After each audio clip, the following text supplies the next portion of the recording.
A young boy with Tourette's walks into a jewelry store, his hands gripping a small wooden box filled with the money he saved for months. He's here for one reason: to buy a necklace for his mother, the woman who has always been by his side. But instead of kindness, he's met with cold stares and cruel laughter. The store employee mocks him, making it clear that she doesn't believe he belongs there.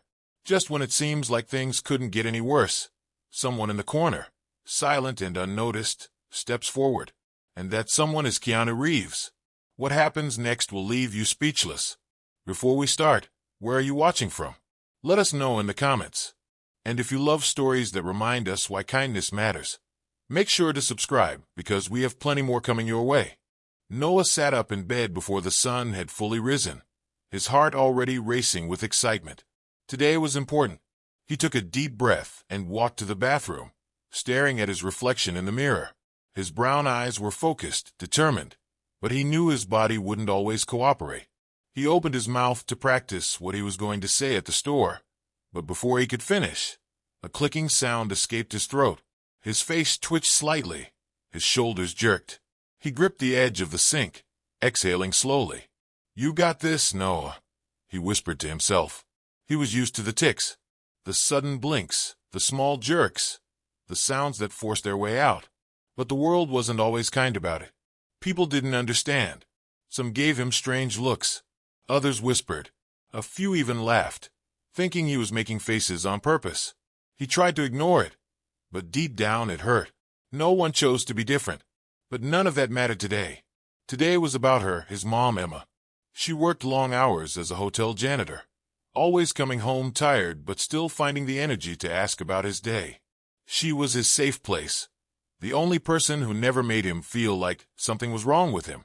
That's why he had spent months collecting every spare coin he could find, digging through couch cushions, helping neighbors with groceries. Every bit went into the small wooden box he now held in his hands. He had saved enough. Today, he was finally going to buy the silver necklace from the store window. Today, he was going to make her smile. Noah sat on the edge of his bed, prying open the small wooden box. Inside, crumpled bills and a pile of coins filled the space. He counted quickly, just to be sure. Yes, it was all there. He closed the lid and held it tightly in his hands. This was it. Today was the day. He walked into the living room, trying to keep his excitement in check. His mom, already dressed for work, glanced at him with a knowing smile. "Awake so early on a Saturday?" she asked, ruffling his hair. Noah shrugged, hoping she wouldn't notice how his fingers twitched around the box. But she always noticed. She just never made a big deal about it. Instead, she gave him the same gentle look she always did, the one that told him she understood more than he ever had to say. "Be safe, champ," she said before heading out the door. Stepping outside, Noah was greeted by the scent of fresh bread from the bakery down the street. The sidewalks were busy, people hurrying past, chatting, carrying bags, sipping coffee. As he walked, he felt the familiar weight of their stares. A quick jerk of his shoulder, a sudden blink, a small sound escaping his throat. Some people looked away. Others kept watching. He clenched his fists and kept moving. Just go in, buy the necklace, and leave, he told himself. Simple, but deep down, something told him this wouldn't be as easy as he hoped. Noah stepped inside the jewelry store, and the difference between this place and the world he knew was impossible to miss. Everything gleamed, glass cases lined with rings, necklaces, and bracelets arranged so perfectly they almost didn't look real. The faint scent of polished wood and expensive perfume filled the air. It was quiet, except for the soft hum of the air conditioning. Noah swallowed hard. He had imagined this moment so many times, but standing here now, he felt small. Behind the counter stood a woman, tall and elegant, her blonde hair pulled into a sleek ponytail. Her name tag read Sarah Stanton. The moment she looked at him, her expression changed. It wasn't just disinterest, it was something colder, something that made Noah's stomach tighten. Her eyes scanned his simple hoodie, his slightly worn sneakers, the way his fingers twitched at his sides. She didn't say anything at first, but he could feel it. The doubt, the assumption that he didn't belong here. Noah stepped forward and tried to steady his voice. "I'd like to buy a necklace for my mom," he said quickly. "I brought money." His throat tightened at the last word, and before he could stop it, a small clicking sound escaped. His face twitched slightly, just for a second. He forced a smile, hoping she wouldn't react. She frowned, tilting her head. "Are you sure you can afford something from here?" Her tone was light, but the meaning behind it was sharp. Noah's fingers tightened around the small wooden box in his hoodie pocket. He had prepared for this, had practiced what to say, but now that it was happening, the words felt harder to find. "I've been saving," he said, his voice quieter this time. "I have enough." Sarah sighed through her nose, the way someone might when they've just been asked a dumb question. "All right," she said, clearly unconvinced. "Let's see it." Noah carefully placed the wooden box on the counter and lifted the lid. Inside, stacks of coins and crumpled bills sat neatly, a collection of months of effort, of patience, of love. Sarah stared at it for a long second before letting out a short, breathy laugh. "Oh," she said, pushing the box slightly back toward him. "Our store doesn't sell scrap change." Noah felt his face burn. His neck jerked slightly to the side, his eyes blinking faster than he wanted. He tried to control it, but the more he thought about it, the worse it got. Someone chuckled behind him. Noah turned his head slightly. An older man, dressed in a press suit, smirked. "What's wrong with this kid?" he muttered, just loud enough for others to hear. A woman browsing bracelets glanced over and covered a small laugh with her hand. Noah's heart pounded. Sarah's lips curled into something that wasn't quite a smile. "You're not faking this, are you?" she asked, tilting her head slightly. Noah couldn't breathe. His chest rose and fell in quick, uneven bursts. He wasn't sure what was worse, the words or the way everyone was looking at him, like he was something strange, something broken. And the worst part, no one was stopping it. The soft chime of the store's door rang out, but Noah was too overwhelmed to notice. His hands trembled as he clutched the wooden box, his knuckles turning white. His tics were getting worse. His shoulders twitched. His eyes blinked uncontrollably. But no one seemed to care. Sarah, standing behind the counter with a smirk on her face, folded her arms and let out a dramatic sigh. "I think it's best if you leave before someone calls security," she said, tilting her head like she was doing him a favor. A few customers chuckled. The older man who had mocked Noah earlier shook his head, amused. The woman by the bracelet display smirked as she pretended to focus on the jewelry. No one defended him. No one told Sarah she was wrong. But someone was watching. Near the entrance, a tall man in a black coat and sunglasses stood still, his hands resting casually in his pockets. His face was unreadable, but his posture was firm. He had been there long enough to hear everything, to see everything. Noah felt like the room was closing in on him, his breathing unsteady, his heartbeat loud in his ears. And then, cutting through the cruelty, through the quiet mockery, came a voice. "Tell me," the man said, removing his sunglasses, his tone calm but sharp, "which part of customer service includes humiliating a kid?" The laughter stopped. The air inside the store suddenly felt heavier, and for the first time, Sarah didn't know what to say. Sarah's body went stiff, her smug expression vanishing in an instant. Behind her, Greg, the store manager, stepped forward, his face turning pale as if he had just seen a ghost. His eyes flickered between the man standing in front of them and the silent customers, some of whom had already pulled out their phones. A hushed murmur spread through the store.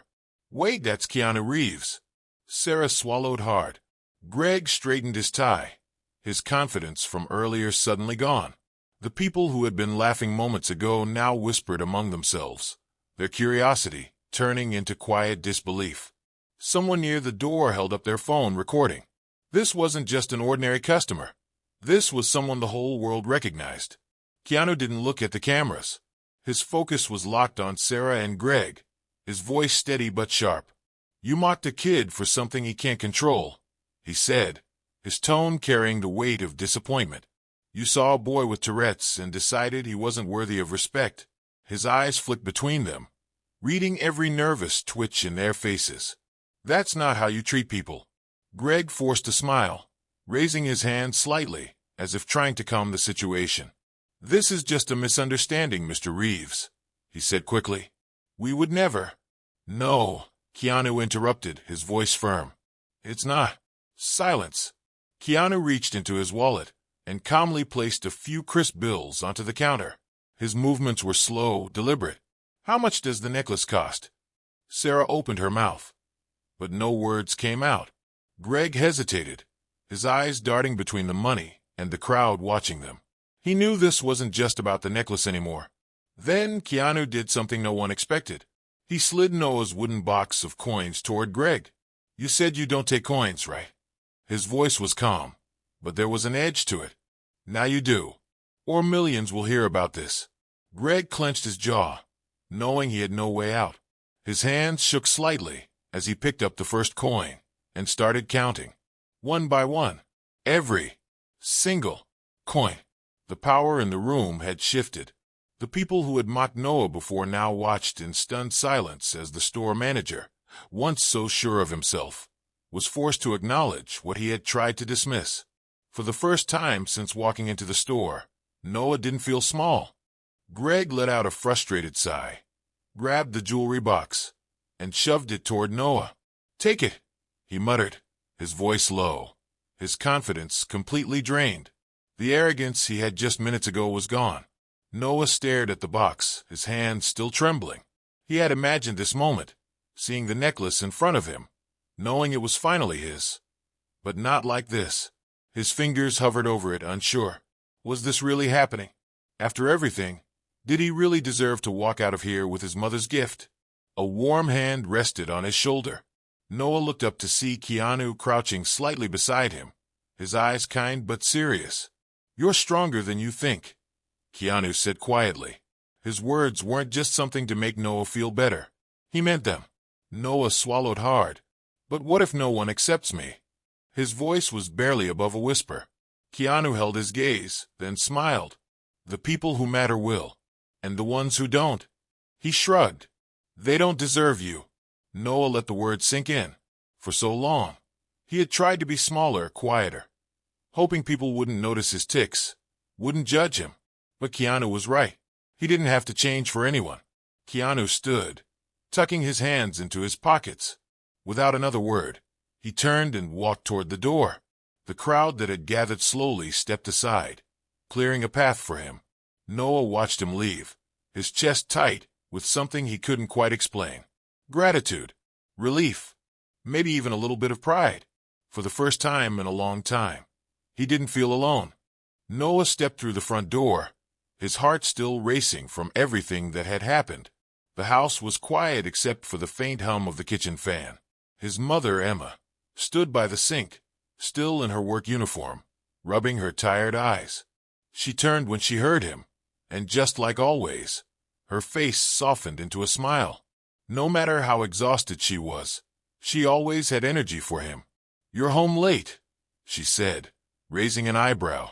Where have you been? Noah swallowed, suddenly nervous.